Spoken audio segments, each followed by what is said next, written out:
គណៈកម្មាធិការ ICC អង្គរនិងសម្បូរព្រៃគុកបើកកិច្ចប្រជុំបច្ចេកទេសលើកទី42ដើម្បីបន្តជជែកលើបច្ចេកទេសការងារអភិរក្សនិងអភិវឌ្ឍប្រកបដោយចីរភាពគណៈកម្មាធិការអន្តរជាតិសម្របសម្រួលកិច្ចគាំពារនិងអភិវឌ្ឍតំបន់រមណីយដ្ឋានប្រវត្តិសាស្ត្រអង្គរនិងសម្បូរព្រៃគុកបានចាប់ផ្ដើមបន្តបើកកិច្ចប្រជុំបច្ចេកទេសលើកទី42របស់ខ្លួនរយៈពេល2ថ្ងៃនៅថ្ងៃទី9និងទី10ខែមិថុនាឆ្នាំ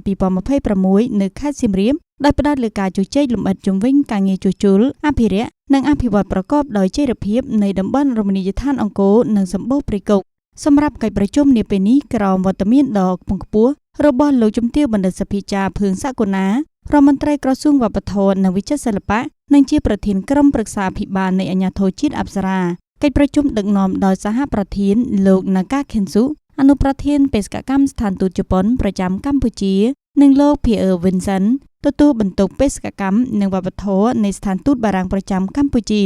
ទាំងអ្នកជំនាញកម្ពុជានិងអ្នកជំនាញអន្តរជាតិនិងពិភាក្សាព្រមទាំងពិនិត្យមើលរបាយការណ៍អភិរក្សដំណើរការជួសជុលប្រាសាទបុរាណនិងរមណីយដ្ឋាននានានៅក្នុងតំបន់រមណីយដ្ឋានអង្គរនិងសម្បូរព្រៃគុកព្រមទាំងផ្ដល់អនុសាសន៍បច្ចេកទេសមួយចំនួនថែមទៀតផង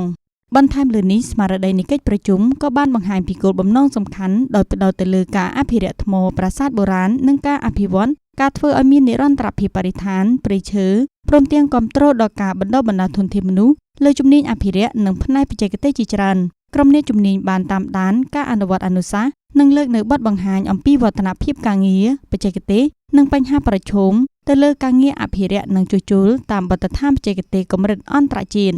សូមជម្រាបថានៅក្នុងកិច្ចប្រជុំបច្ចេកទេសលើកទី42នេះដែរទាំងអ្នកជំនាញកម្ពុជានិងអន្តរជាតិនឹងពិភាក្សានិងពិនិត្យមើលរបាយការណ៍អភិរក្សដំណើរការជួសជុលប្រាសាទបុរាណក្នុងតំបន់រមណីយដ្ឋានអង្គរនិងសម្បូរព្រៃគុកព្រមទាំងផ្ដល់អនុសាសន៍បច្ចេកទេសមួយចំនួនថែមទៀតផងបន្ថែមលើនេះស្មារតីកិច្ចប្រជុំក៏បានបង្ហាញពីគោលបំណងសំខាន់ដោយផ្ដោតទៅលើការអភិរក្សថ្មប្រាសាទបុរាណនិងការអភិរក្សការធ្វើឲ្យមាននិរន្តរភាពបរិស្ថានព្រៃឈើព្រមទាំងគាំទ្រដល់ការបណ្ដុះបណ្ដាលធនធានមនុស្សលើជំនាញអភិរក្សនិងផ្នែកបច្ចេកទេសជាច្រើន